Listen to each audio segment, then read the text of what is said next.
Welcome, everyone, to Ladder Daily Digest. We honor creators, and today we're bringing back Rob Lauer, who has a new book that we're going to talk about. Yep. Welcome to the show, Rob. Thanks for having me, Gene. Yeah, so we had you talking about the Beehive State. We did back, I think it was in early February, we did an episode because Mormonish Podcast was sponsoring a reading of the play in Provo, Utah for the first time. And we were kind of doing a promo for it. Yeah. To get 2 more people to attend it. And I think 3 more attended. There you go. It was 50% more than expectations. That's right. So you've been a playwright. Mm-hmm. And what other jobs have you done?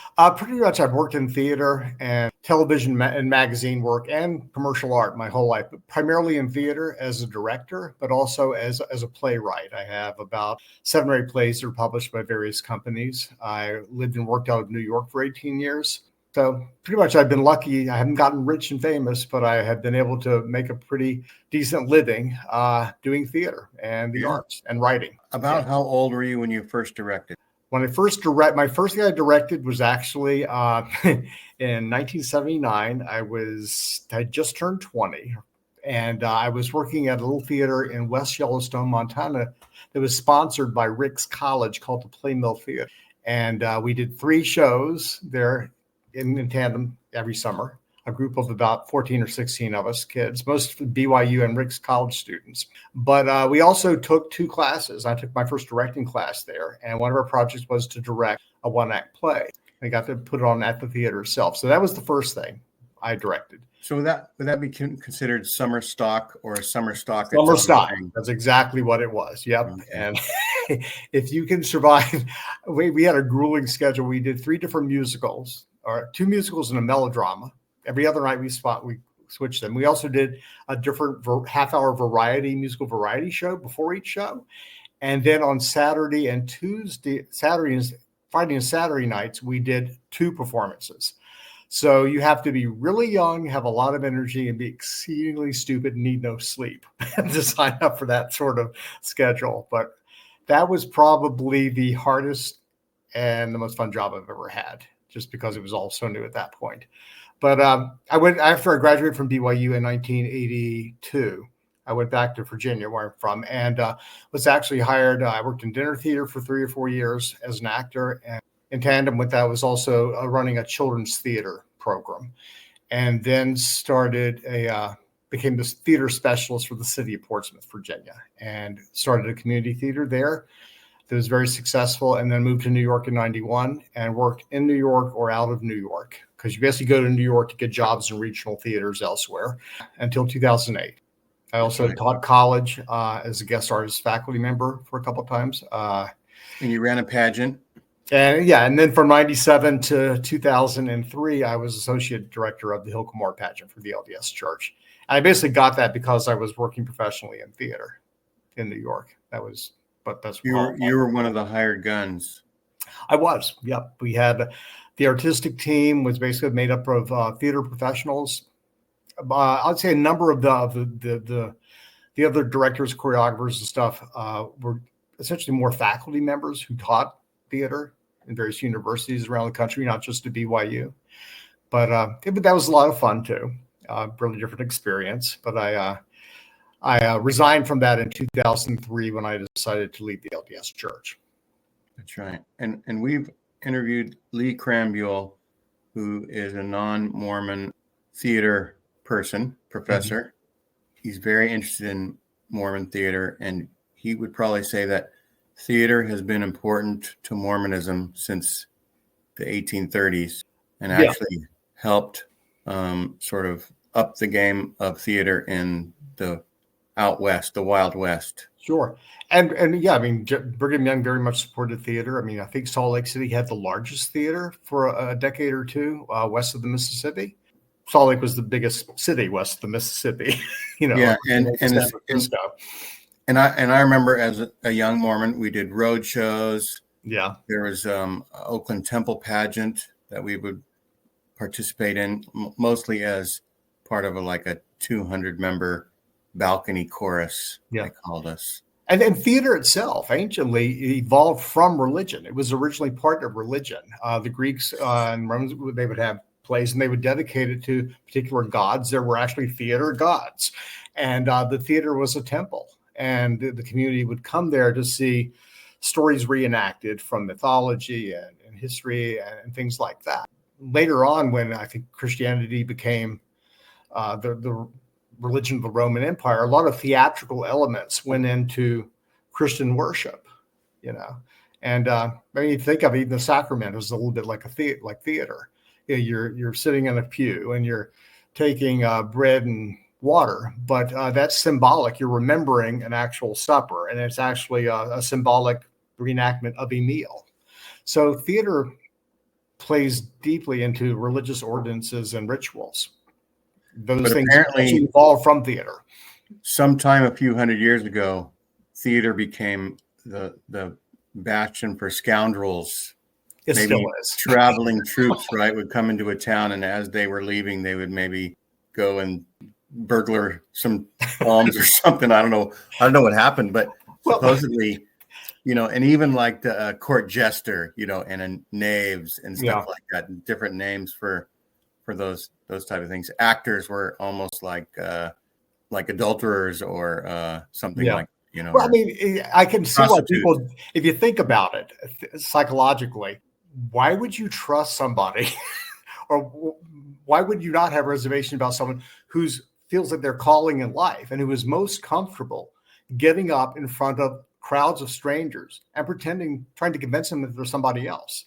I mean, which is essentially what acting is. So, a pretender, a fraud, there's good trickster, maybe to maybe not trust actors, or I can see where that fear came from. Yeah. But you talk about traveling companies, the miracle plays and pageants that started in medieval Europe were essentially acting out Bible stories and stories of the saints. Sure. So again, Western theater evolved from religion. And of course, with the Renaissance and the Reformation and all that, it sort of split, and you had secular theater. Right, and different theories as to what religion is supposed to do. Is it supposed to uplift people or control people? So true, and actually, theater can be, if you're using it as propaganda, a great way to control people because you can control the image, you can control the way a story is told, the way people are portrayed, and and so you can create propaganda. Right. And so to finally introduce your book. Okay. So my book is 3 Plays for Latter-day Saints by Rob Lauer.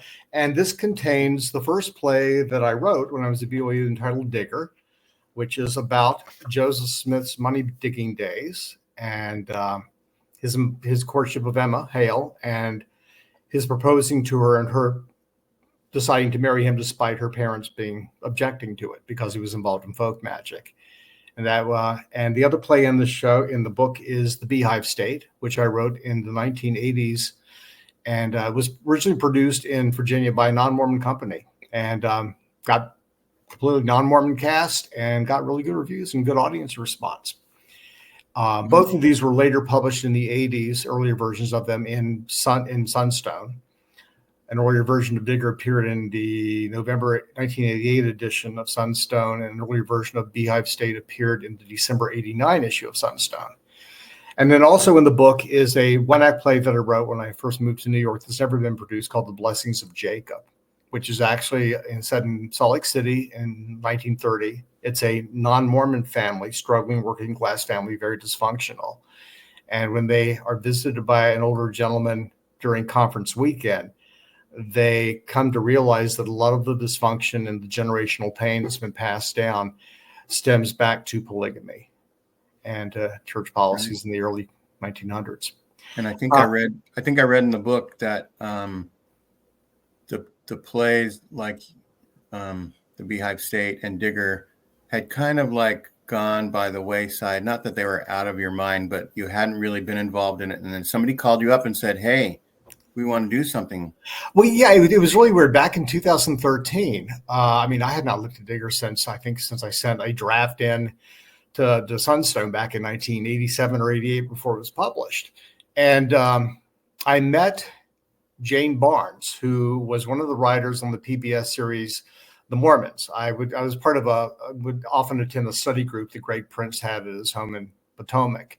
And so one of the study groups, which met monthly on a Sunday night, and like 50 to 100 people were there. He has a huge house and he's very generous. But one of the speakers was Jane Barnes, who had just a year or so after the PBS series premiered, had written a book called Falling in Love with Joseph Smith. And I read it and really thought that she understood Joseph Smith. And so I went to hear her speak, and I went up to her and said, you really understand Joseph Smith. You really get him. And in the course of that conversation, I mentioned I had written a play about Joseph Smith's money digging days back in the 80s called Digger, and it won the Mayhew Award at BYU and been produced there. And she said, I'd love to read it. So she gave me her email address, and I sent her a copy, and she loved it. And she suggested a few tweaks, and she said, we need to get this out there again. So she ended up sponsoring, co-producing 2 Readers Theater presentations, one of them at the Earl Hamner Theater in Charlottesville, Virginia. Earl Hamner, by the way, was the real John Boy from the Waltons. He was from the Charlottesville area, and they have a theater named after him. But they sponsored a reading in, I think it was August of 2013. And then Greg Prince volunteered to do a reading at his home in, I think, October of 2013. So right before those readings happened, I was suddenly got an email from a fellow Michael Perry, who has a play company. He publishes and theatrically licensed plays, many of them for Latter-day Saints. He handles the rights to Saturday's Warriors, My Turn on Earth, a lot of plays by Thomas Rogers. He reached out to me. He said, are you the Rob Lauer who wrote Digger? I'm interested in publishing it and representing it, putting it out there to market it for producers. And I said, sure. And so all those things just sort of by coincidence happened at the same time. And so by the end of 2013, early 2014, Digger was available for production. And oddly enough, though it was controversial when it was first presented, it's now represented by the same company that represents Saturday's Warriors and My Turn on Earth. So, and it's very different from those 2 shows. Yeah. So did you tweak any of the plays as was suggested by? I did. I did. The first draft of Digger and the production that we did at BYU, Emma in the first scene is much harder, a little more caustic. And I think I was reacting when I originally wrote that version, which I started writing in 1978, a year after I joined the church. At that point, Emma was still seen negatively by the LDS church and LDS culture. That really didn't start to change until the 150th anniversary. They erected a statue of Joseph and Emma together and started embracing her more. But my recollection of Emma growing up was that she was sort of verboten to talk about, right? Yeah. Except if you were going to talk about the history of the hymn book. Yes. And then in that calling, Joseph Smith calls her an elect lady. And so you just think, oh, well, when she dies, she will still go to heaven for all of her work and contributions, but she wasn't the best Mormon ever. Well, and it was weird because what she rejected, of course, was polygamy and Brigham Young. And moving to Salt Lake. Making it public. And but the entire Smith family, none of them followed Brigham Young. That's right. There's a podcaster, which one, who I was talking to. He didn't realize that Emma didn't go west until, as an adult, years after his mission, he visited Nauvoo. Right. And then, of course, Emma didn't go out west. He had been raised his entire life in the LDS church and did not know that Emma and the kids didn't go west. And because you have Joseph F. Smith and Joseph Fielding Smith, people assume that, okay, the Smith family was part of Brigham Young's group, but it was only Mary Fielding Smith, Hiram Smith's children by her, and his oldest son by his first wife who had died, that went west, and a couple of Smith cousins. And that's it. It was just a handful of Smiths that followed Brigham Young. But in Digger, I wanted to show. So actually, Emma, before we talk about that, I wanted to say, so did you redo the copyright because you had changed things? Every time you make a change or publish it in a new format, you basically renew the copyright. And then you sign a contract to make 2 cents every time they Well, yeah, well, yeah, sold it's a somewhere. little. Sometimes I make dozens of dollars on royalties. There Yes, you go. dozens of dollars. And Yeah, you but treat you yourself do to a that. nice It lunch. actually, it's more than that. If there's a production Sure. of one of your plays, you get quite a bit. It's like 60% of what The they're sales. charging at the theater. And if it's a professional theater, then you get a cut of the box office as well.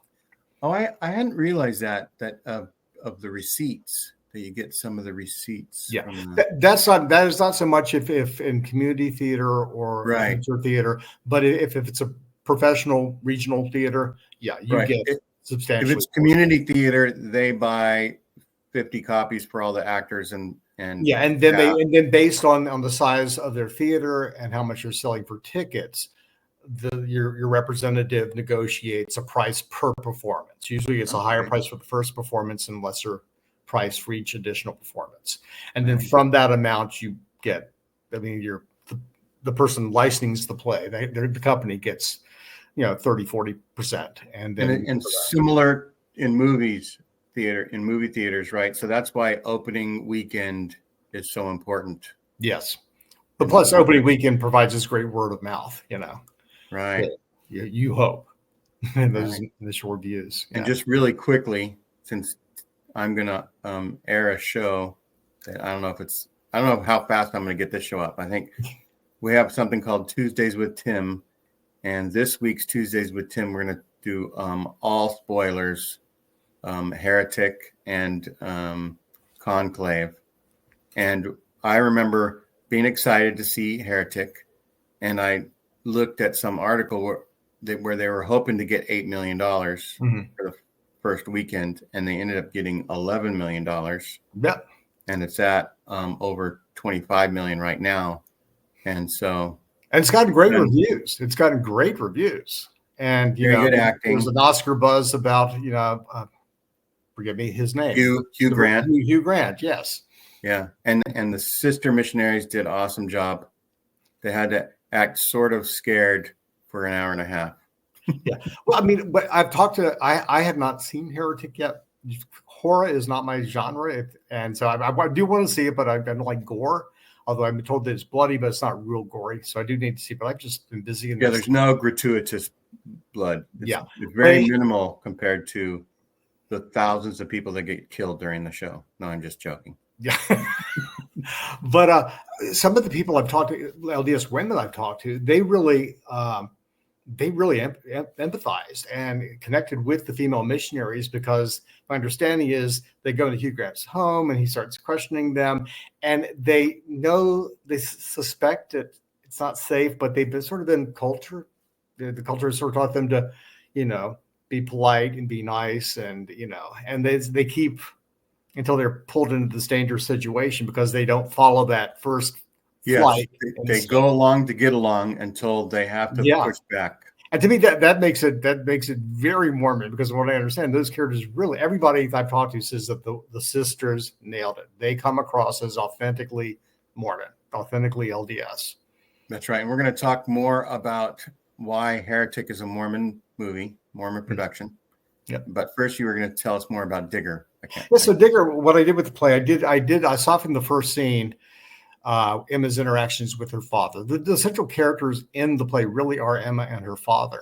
And Joseph is sort of the antagonist, the person romantically that comes in and upsets the apple cart, as it were. That's right. He's going to break up the family a little bit. Yeah. And not that he intends to, but I also put in that Emma influences Joseph. I think naturalistically speaking, Emma was the one who really moved him to move in the direction of religion as opposed to just magic. Right. Like, if you want to influence my dad and have him like you, here's what you ought to do. Yeah. And also she was, the whole family, they were devoutly Methodist. Her uncle, her mother's brother, Lewis, was a very well-known Methodist minister at the time. And a little side note, when Joseph Smith went back after they eloped, and then they went back and moved in with Emma's parents, and he started working on the Book of Mormon, dictating it, he actually applied for membership at the local Methodist church. Yeah, so he would have been attending. Yeah, and he would have been attending. And he had been part of the Methodist class in Palmyra, and that's not a Sunday school. That's actually a Methodist class was the nucleus. It was the equivalent of an LDS branch. That was circuit riders, aka Methodist ministers, would come through, they convert people, and then they would establish a Methodist class. Joseph Smith was part of that Methodist class, I think in 1823, I understand 24. even younger than that, he might have been an exhorter. Yeah, but there really weren't very many Methodists in Palmyra until around that time. There was a tiny, struggling Presbyterian congregation, a tiny, struggling Methodist congregation that maybe started in the late 18 teens. Methodism, the major religions at that time were basically Congregationalists, Episcopalians, some Presbyterians, and like Quakers. Methodists and Baptists, what we think of as mainstream Christian denomination now, they did not really get their start. They didn't really kick into high gear until the 1820s, 30s, 40s, and 50s. That's right. A lot of the early, what do you call them, branches off of Catholic Church? Protestant churches were named after somebody, like the Lutheran Church or Calvinists. Calvinism, yeah. That's still, I would say, Calvinism is probably the most dominant strain in evangelical Christianity now. That's the way. That's this whole emphasis on you being inherently sinful and you need grace to be forgiven. But Methodism, John Wesley started that, and so Wesleyan theology is really, I mean, the Book of Mormon is nothing but Wesleyan theology. So that's pretty much. Well, once you convert, you got to live, you got to walk the walk. And you have to have a change of character. And Wesley embraced the idea of perfectionism, that one could become perfect, one could progress, one could.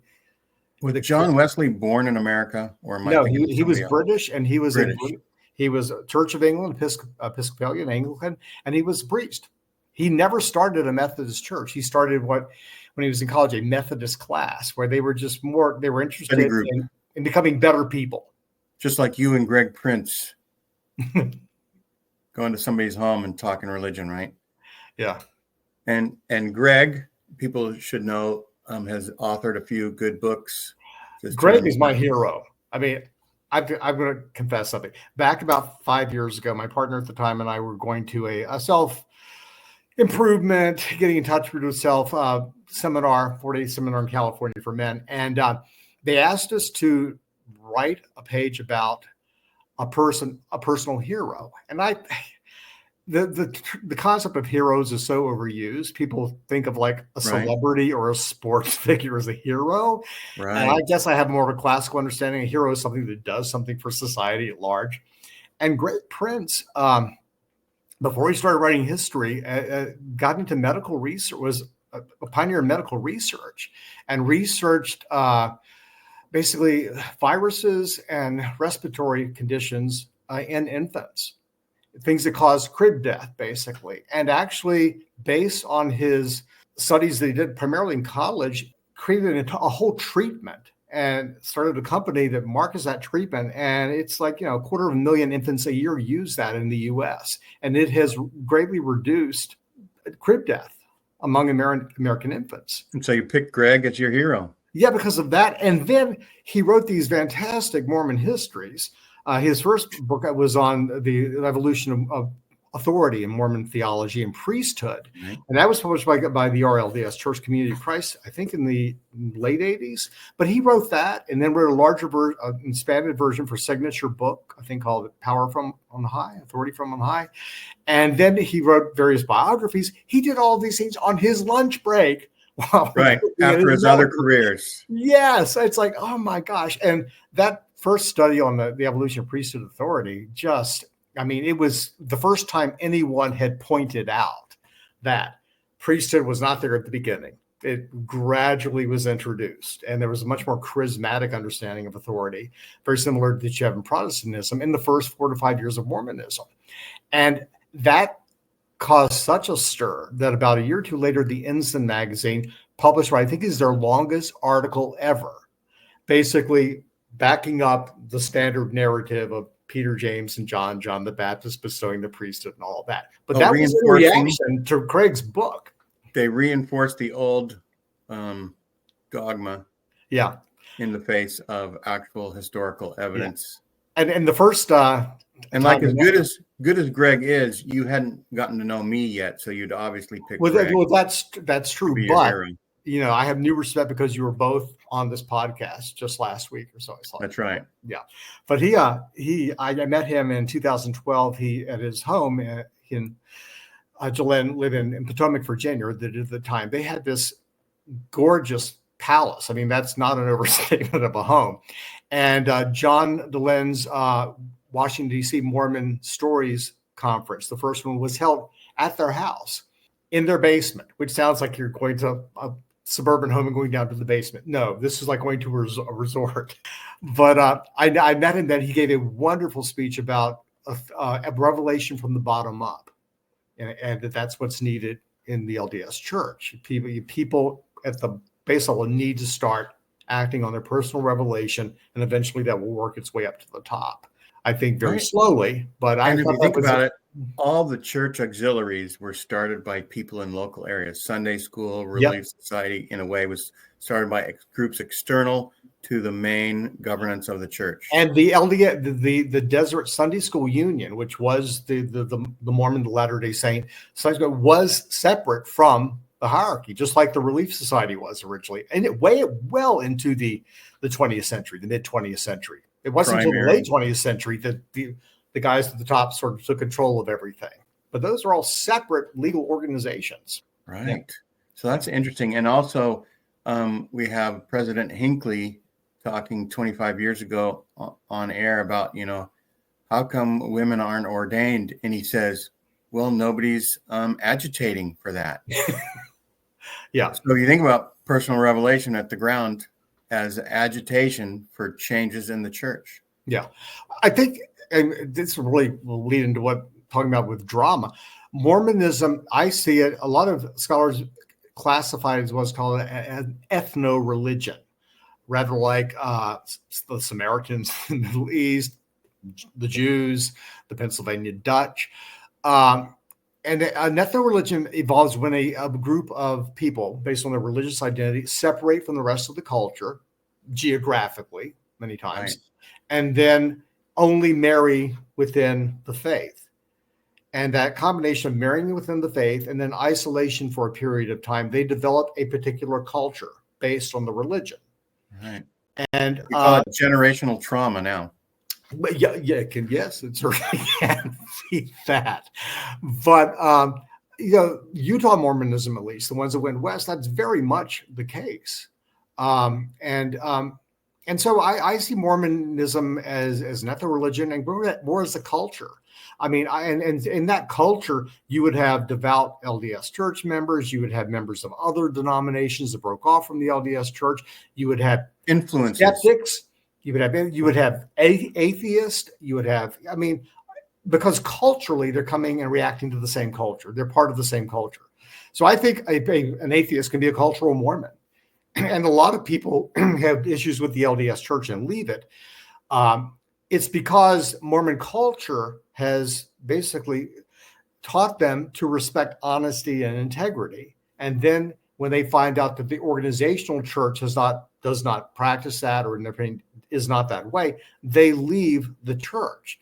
And the church's calling card is that, okay, you've left us, the organization, therefore you're no longer Latter-day Saints. You're no longer Mormon. I would say you never stop being Mormon. No. If you were born Mormon into the culture, and if you converted for a time and then left, that still defines part of your personality, part of your life experience. That's right. When I post history, science, and current events, some of my friends from my youth think that I'm being anti-Mormon. And I say, I'm Mormon. I'm always going to be Mormon. I just think there needs to be more information. People need to be more informed about things so that they can have informed consent.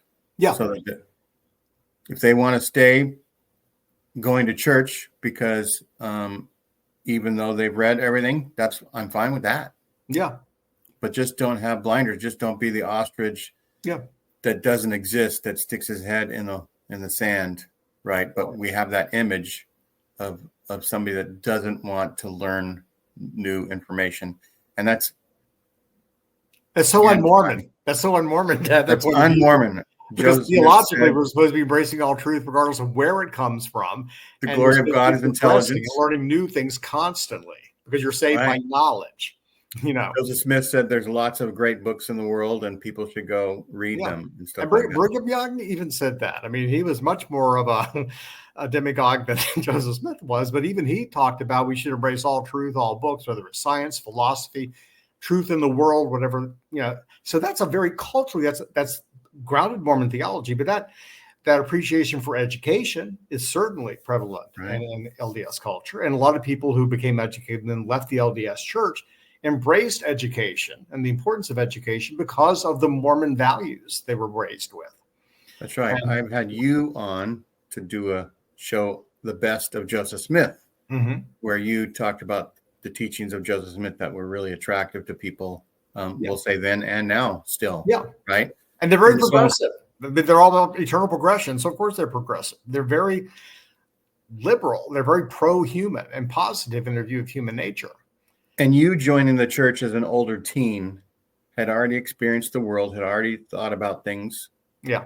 And you were not subject to only read faithful things, only do whatever. So I didn't read a single thing published by the Deseret Press or Deseret Books or the church until after I joined the church. And I studied it for 2 years. Now, were there sort of Mormon-y books in the library that you would check out? There were, but most of them, I mean, there were the biographies. No Man Knows My History was the first book I read.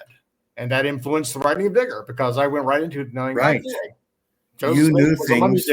You knew things about Mormonism that 90% of the Mormons didn't even know. But because I've been raised in United Methodist Church, is very progressive, mainstream Protestant denomination. Things I was raised, not everything in the Bible is literal, and there are some things we can't know, and you can believe something, but it wasn't fundamentalist or literalistic at all. Right. The tradition I was raised in, and so I have never. Your approach was like, this is fascinating stuff. Yeah, and there should be a play about it. Yeah, and so Digger, I got the idea. I was actually when I went to college, I was first majoring in commercial art, and I went my first year and a half in Virginia before transferring out to Ricks and then to BYU. But I was in art class, and I'd been thinking about Joseph Smith and Emmon, money digging, and all that. So I thought, I just got this image in my play of Joseph Smith, courting Emma and holding up a peep stone and her being sort of entranced by it. And from that came this idea, I need to write a play about this. And so I did. I wrote about Digger. And basically the play is Emma's play, really, not Joseph's. But it's how she influenced Joseph, how he influenced her, how she left her family for him. And I wanted them to be real human beings. A whole complex story that was yet to be discovered by most Mormons nowadays. Yeah, and at that point, this was years before the Salamander letter, like 7 years before that. So even at BYU, that was still years down the road, 2-3 years down the road. But when LDS people read the play, they were moved by it, even though I kept saying it's not pro-Mormon, it's not anti-Mormon.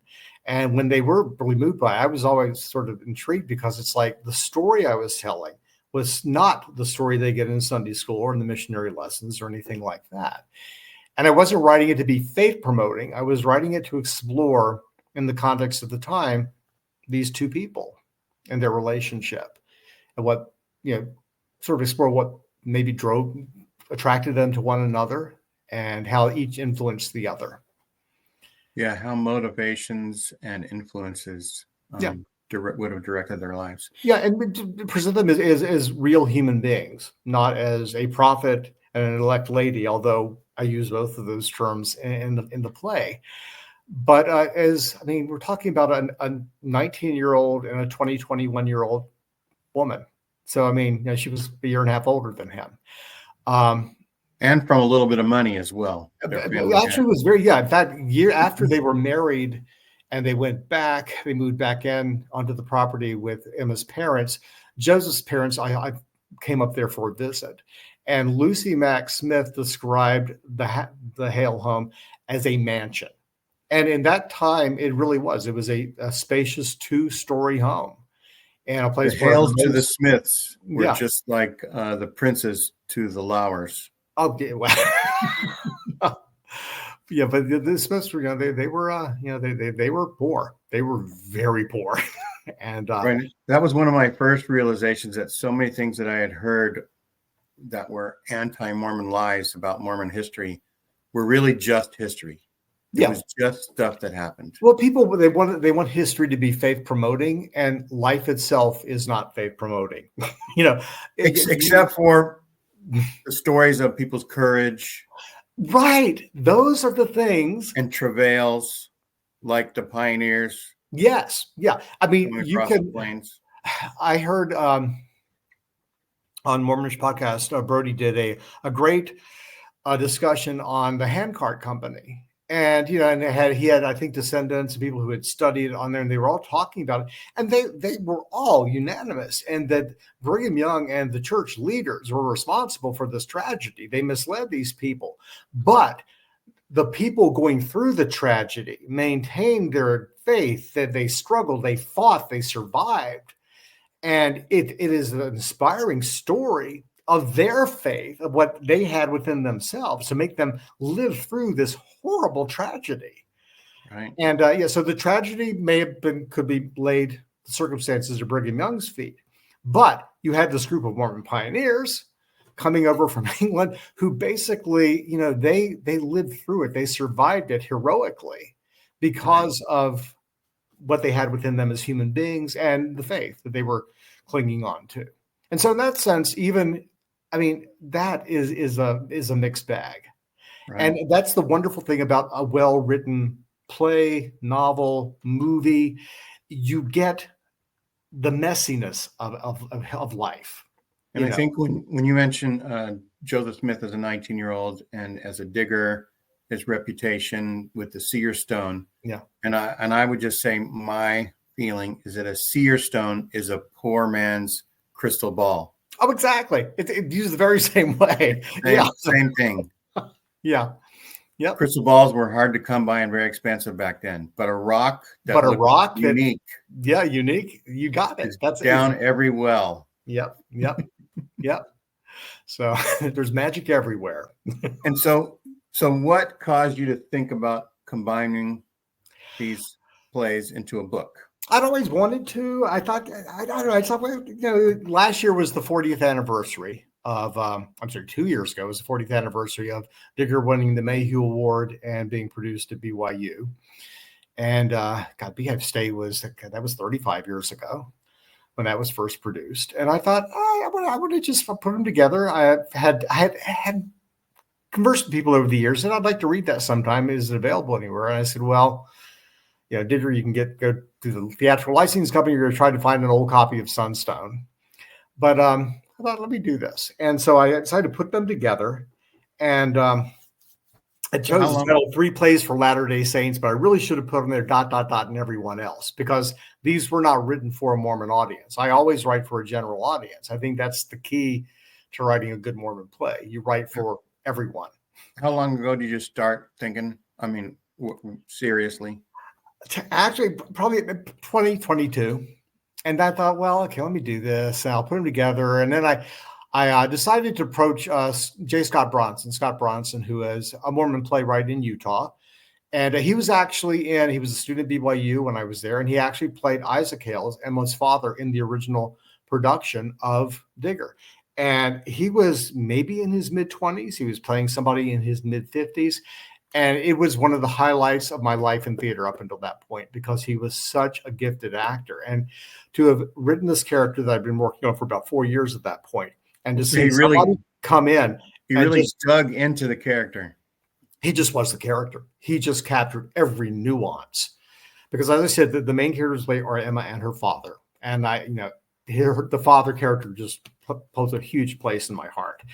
And he just nailed it. He nailed every nuance, and I just was astounded because this kid's 25 years old. He's like a 55-year-old, and I totally believe him.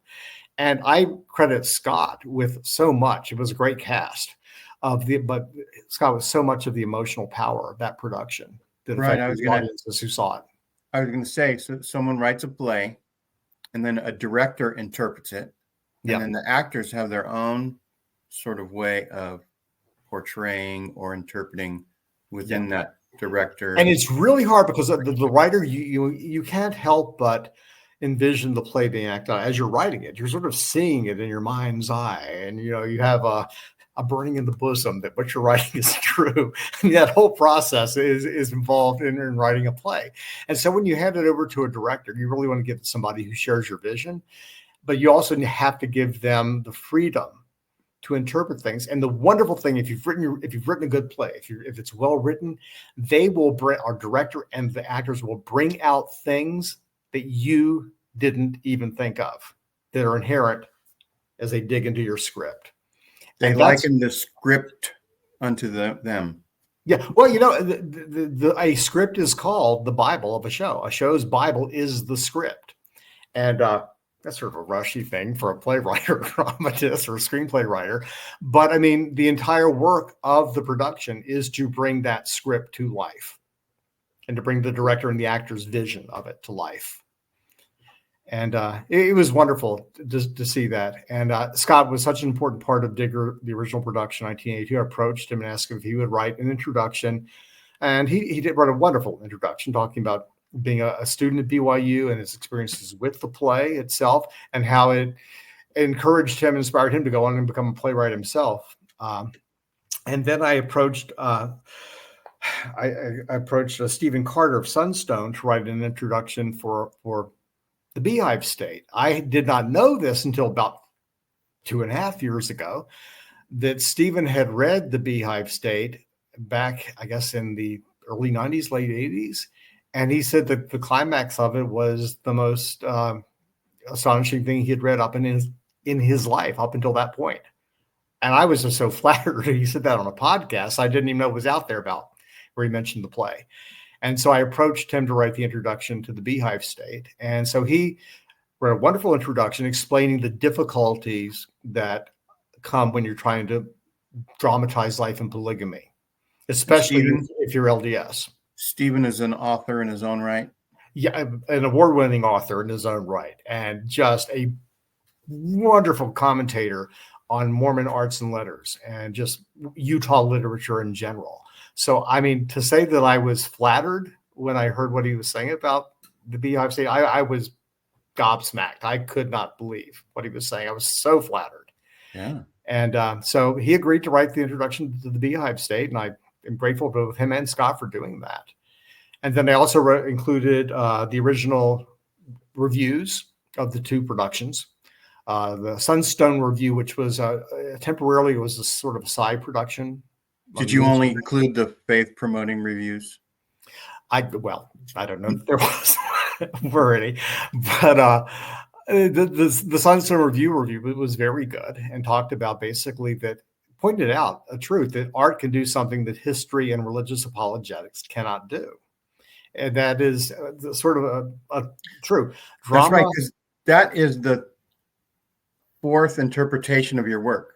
There's you, mm-hmm. There's the director, there's the actor, and then there's the consumer. Yeah, the consumer, right. And what I'm so proud of about both Digger and Beehive State is that in the readers' presentation that they did in Charlottesville in 2013, nobody was LDS there. No one knew anything about the Mormons except that there were Mormons. And that they had horns. And they loved it. I mean, they loved it. This is a good show, you know? Right. And Beehive State, as I said, was produced by non-Mormons, acted by non-Mormons, and presented to a non-Mormon audience. And non-Mormon reviewers reviewed it favorably, really liked it, and said that it was good. You didn't have to be Mormon, basically, to appreciate that. In the original production of Beehive State, I wrote up an entire glossary of Mormon terms that they put in the program, just so that and the first thing the critics said is that they have this great glossary of Mormon terms in the program, but you absolutely do not need it. That it draws you right in and you understand these people. Because you understand the context. The context. And you understand, I think, the bizarreness of the women's lives. their daily lives, sharing husbands, sharing homes, raising kids together, all of that. And what I wanted to show with Beehive State is not a pro-polygamy or anti-polygamy anything, but just the reality of living polygamy.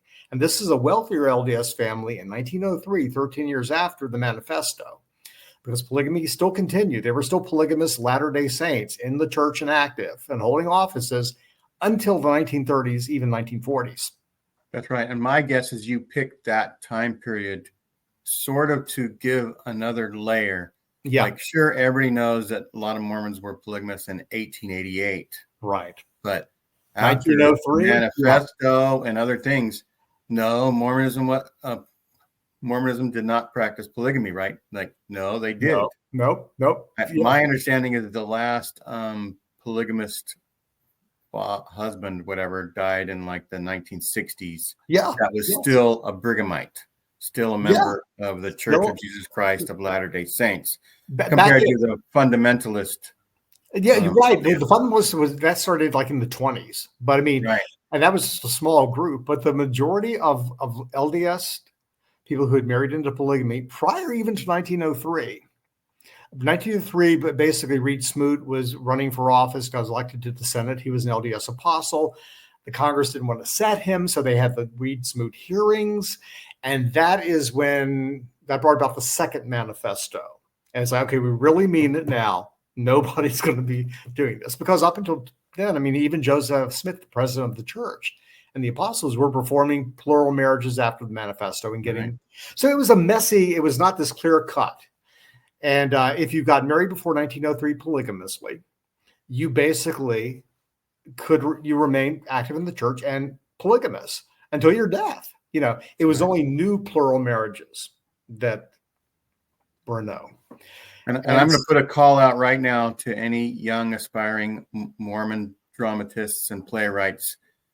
Writing a play about the Reed Smoot hearings would be fascinating.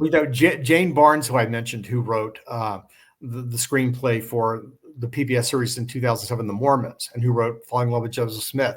We became good friends. She just died a year or two ago.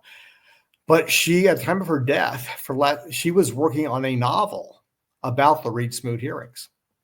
And those papers would be an important resource. Yeah, because that is a fascinating story. I mean, American Zion, I think that delves into that a bit and the influence that had, because it was major. I mean, when the president of the LDS Church appears before Congress and and basically admits under oath that he's been lying for 13 years, that says something, When I was young, I thought the Reed Smoot hearings were named after two people. Somebody named Reed, somebody named Smoot. And his good friend Smoot, yeah. Just like a lot of compromises were like the Clay, somebody else, two people, that were sponsoring legislation. They were all like two named things. Yeah. And it was Smoot went on to sponsor, and I found who his co-sponsor was, I call it the Smoot Tariff Act in the 1920s that actually led to the Great Depression, where he decided to put a tariff on all imports. And just prior to Reed Smoot being a non-polygamist Mormon senator-elect, B.H. Roberts was a polygamist. Yes, elected in 1900 of Representatives. And they would not seat him. They refused. There were millions of signatures to not allow to protest B.H. Roberts. Millions. He went to actually moved to Washington, I think, with his oldest daughter, who was sort of his secretary, and they refused to seat him. He went back to Utah. 100. He had 3 wives. That had to be like a very large chunk, like 2, 3, 4% of the whole United States population. Yeah. Signed a petition. Yeah. And so definitely Reed Smoot's seating was going to be touch and go. Yeah. And there's a reference to that in the second act of the Beehive State. Because the Beehive State revolves around a polygamous family is getting together in Salt Lake, in Provo, for Pioneer Day, And the husband, who actually works for the railroad up in Ogden, spends most of his time up there, but he has situated his family in Provo because of Brigham Young Academy. He comes down for the holiday, and it slips that he's about to marry a fourth wife. And the wife say no. And the son says no, and the oldest son does. And it's basically about the turmoil that brings up in the family. And then they come to learn that polygamous marriages have been going on still after the manifesto. New ones have been. Because of the Reed-Smoot hearings? And then the Reed-Smoot hearings is taking place. And that is actually where the bishop says, no, you can't do this. If you marry a fourth woman, you're both going to be excommunicated. Oh, okay. And so that's right. So they had known in this production that polygamous marriages were still being okayed. Yeah. And then this is sort of the final nail in the coffin of. But what I really am trying to show with Beehive's Day too is just that sort of stumbling into the 20th century that took place with Latter-day Saints in Utah, where a way of life and a way of structuring your family and everything. I mean, if your sex life, basically, your marriage, who you marry, how you marry, why you marry, that pretty much is the foundation for the rest of your life is based on your family life and everything else. And when polygamy has been the foundation for 40 years and suddenly that is ripped out or you start to distance yourself from it, you're going to have a lot of issues among the people who are born into that system and people who are still living in it. Yeah. Even today's covenant path, the covenant was originally polygamy. Well, yeah, that was there's still echoes. Still echoes. Yeah, and I think a lot of the trauma you talked about generational trauma a little bit back, but I think a lot of the generational trauma or just what I noticed in LDS culture when I went out to Utah, having not really known any Utah Mormons until I went to BYU, was this propensity towards compartmentalized thinking, which I certainly understood because I was closeted and gay at the time. But when it came to religion and just the disconnect among so many devout LDS believers, if something was unpleasant, you just turn it off. You ignore that and you go with whatever is positive. And the church, of course, in recent years really has done that. That basically bad feelings are of Satan. And they've taken that scripture in the D&C about, a burning in the bosom and they've interpreted it in a totally different way that I think really is. That's right. If you think about it, a burning in the bosom is revelation. Yeah. A burning in the bosom is like, I'm on fire about something. I want to talk about something. If it gets too hot, it becomes, what do you call it? That has to do with anger towards each other. Yeah. Is of the devil. Animosity and contention. Yeah. But contention is of the devil, right? If your passion gets too hot, then you've gone to the other side. Yeah, which completely contradicts actually the stories and the message you have in the Bible in the Book of Mormon about how its prophets stood up and land blasted society at large and swam against the current and were put to death because they were That's right. Today's gospel is a gospel of obedience instead of a gospel of love. Right. Because of that. Yeah. And so that disconnect, the way Mormons have a tendency, I think, to think compartmentally when it comes to religion and theology and their feelings and their experiences in the church. I explore all of that in the Beehive State. That is that's probably the main thing I wanted to explore is how do you, when your gut is telling you that something is not right or it doesn't work or you're truly unhappy about a situation, what type of thinking is involved so that you can continue in that situation that's making you unhappy because you believe the situation is right and you're the one at fault for being unhappy. Talk about compartmentalization. You have Gordon Hinckley going on national TV saying, we don't teach really that I don't know that we teach that God was once a man. I thought, you don't? I do. I guess I should be president of the church then because I know it and you don't. That was my next conference. Next conference, he has to go back into another compartment and tell everybody, I know what the teachings are. Yeah. Right. I just didn't want Larry King and his millions of viewers to know. Yeah. And Oakes, I think, says something along the lines is there's things that you say in public and things that you say within, the confines of the Mormon church. And the Beehive say one of the characters messages. says we can't go washing our dirty garments in public. There you go. Similar thing. And one last thing I'd like to talk about the Reed Smoot hearings that people really don't know is that the sitting prophet Joseph F. Smith goes to Washington and testifies. Yeah, under oath. Just think if the current prophet had to go testify now for something. And under oath, he said that he was no more entitled to receiving revelation than a Methodist preacher. A Methodist preacher. And then had to come back to Utah and explain himself. I mean, there was a huge backlash to that. And that's I would think the Reed Smoot hearings had as much to do with Mormon fundamentalism's roots as the manifesto itself. We have to preserve our ways, even though the body of the church is conforming to modern society. Yep. The principle needs to be defended and saved for the future generations. Everything we're talking about now, you can explore these things in context of any religion, of any culture. So when you're dramatizing a Mormon story, these things, all you're doing is changing the wrapping as it was, So Beehive State is very much about compartmentalized thinking and social change coming slowly and then quickly. And how do you adjust when the values you were raised with are suddenly being discarded or changed? That's something that most human beings can relate to that. And so that was the focus of the Beehive State. Polygamy was merely the device, and Mormonism was merely the setting for exploring that human experience. It's just dawned on me that change occurs when the them of the us versus them start winning. Yeah. And going back to Mormonism being a culture and not just an organization, the LDS Church changes not as the outward culture changes, but as members gradually acclimate to the larger culture and change, the church realizes that they have to. And an institution, regardless of how rich it is, how powerful it is, how dictatorial it tries to be, cannot control a culture.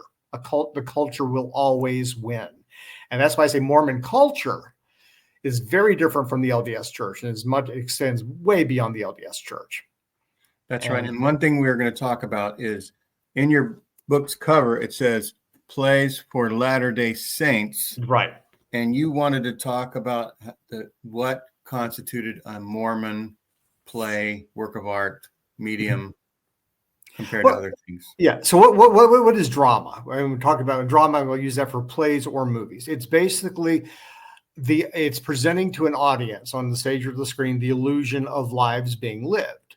And it will only be entertaining. It will only capture the audience's attention and keep their attention, entertain their thoughts, if the characters are believable and if they can relate to the characters as human beings in some way.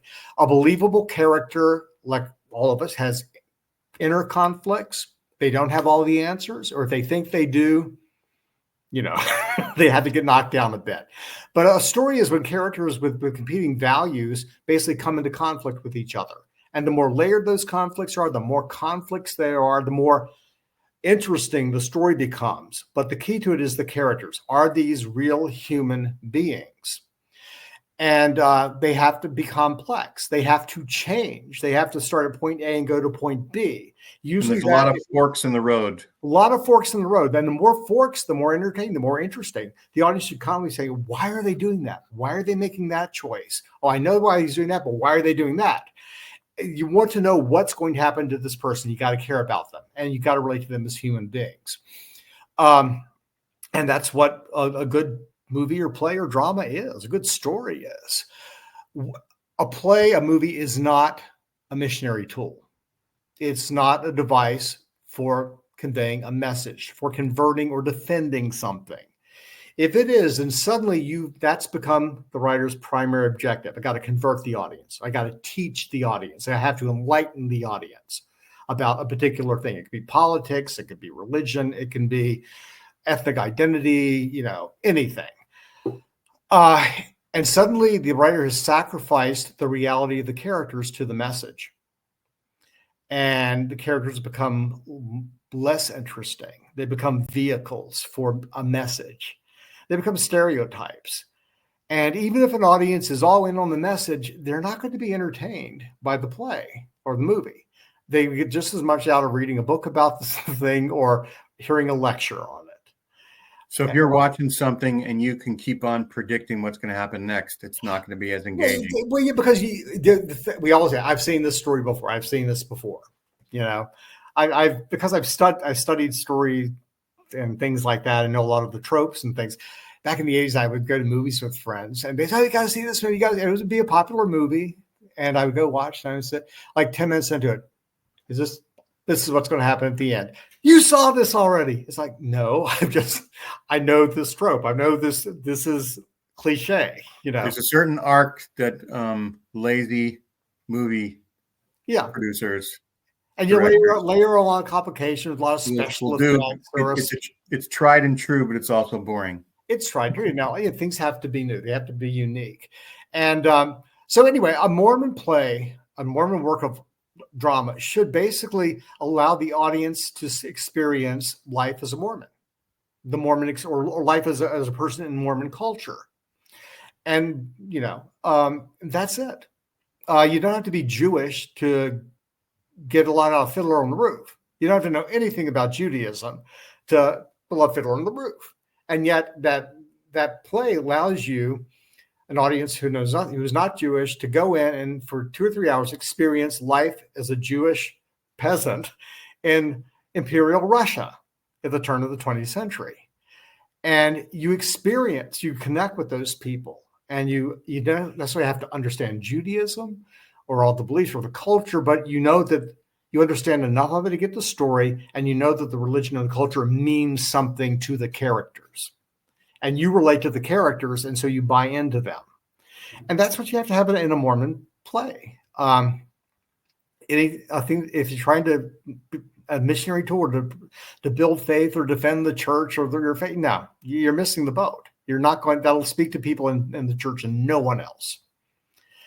And right. And interestingly, you know, Romney, his second run for president, and the Book of Mormon musical was out around 2011, 12. Yeah, the Mormon moment, they called it. They call it the Mormon moment. Yeah. And it seems like it's starting to become the Mormon millennium. It seems like it's going to last for 1,000 years, where Mormonism is fascinating to the world. Well, you know, I think less than 1% of Americans are Mormon. It's like 0.02% of the world population is Mormon. But within the U.S., it is the 4th largest denomination. Right. It actually may now be 3rd since the certain Methodists have broken away from the United Methodists to become the Global Methodists. But I mean, it's the 4th largest denomination. And I'm constantly struck by people with the first largest bank account.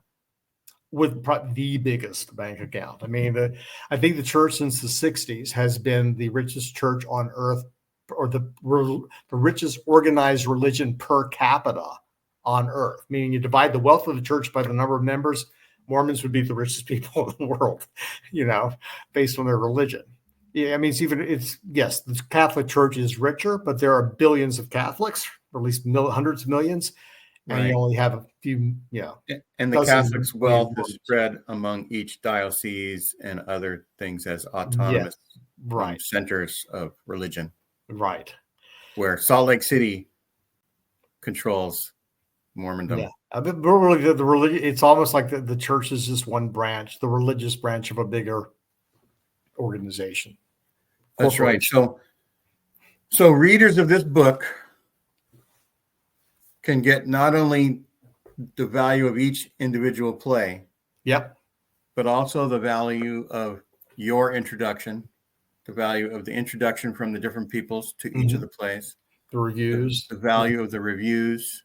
I also wrote I started out writing a 2-page acknowledgement at the beginning. I think it became like a dozen pages because there were so many people, you know, that Yeah, I had to decide whether to have you on my show or not based on whether I was in there, but I decided to.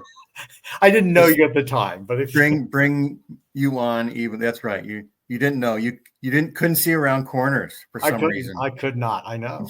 Never had that gift. That's right. But I could always see the corner. I could see the corner, not just around it. Yeah. So one last question. How did you publish it? Is it just under you? It's under me. You can get copies at I set up a website. It's simply mormonplays.blogspot.com. Okay. mormonplays.blogspot.com. And that's the best way to get it? Yeah. Yeah. So I'll provide a link to that in the description. For people who don't know, the description underneath this screen, right underneath it'll say the name of what we're talking about, and then it'll start talking, and then it'll say more. It'll say ... more. You click that more button, the description magically appears underneath, and there's a wealth of information underneath every video, just about, no matter who's doing it. Some people just do the bare minimum, I always hit the button, regardless of what I'm watching on YouTube, to find out more. Yep. Yeah. And so we encourage everybody to expand their horizons and click that more button, and you'll be surprised. It's like Easter eggs in movies at the end of the movie. And so thanks, Rob, for coming on. Thank you. Everybody go buy the book. The link again will be in the description. And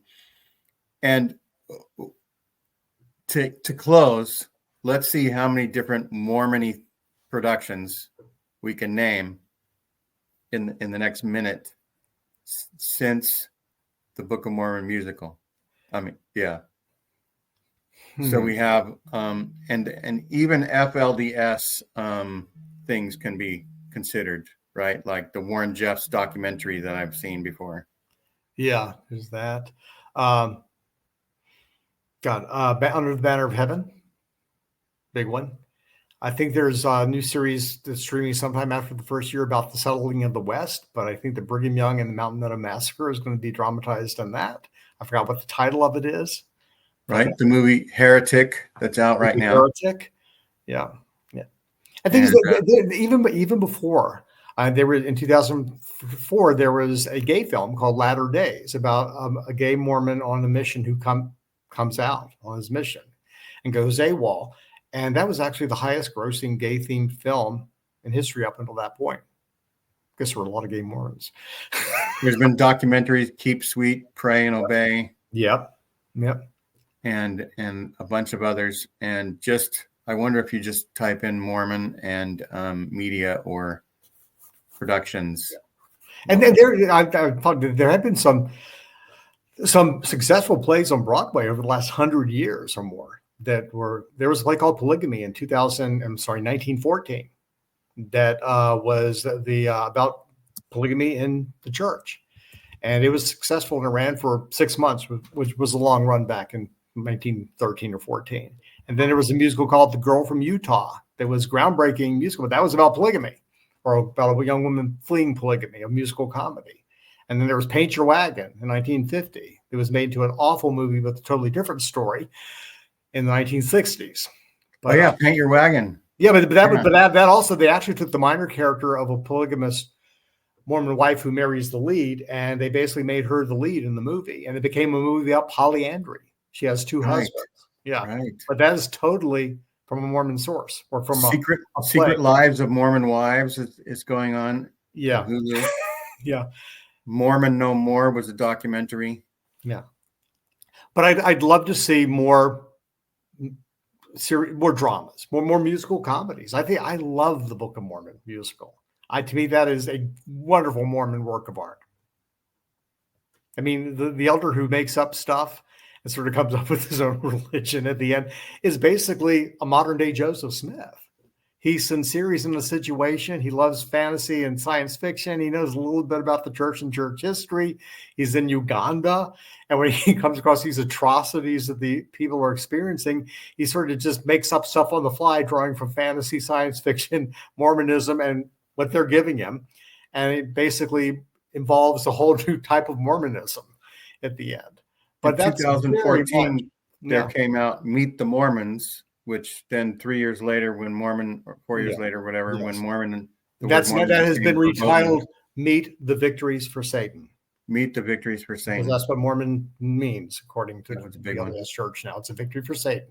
That's right. All right, Rob. Thanks for coming on. I'll try to get this out as soon as possible. And everyone have a great rest of the year. Christmas is coming. And then 2025 will be upon us. It will be. Thanks, Gene. All right. Happy holidays. Thanks. Bye-bye.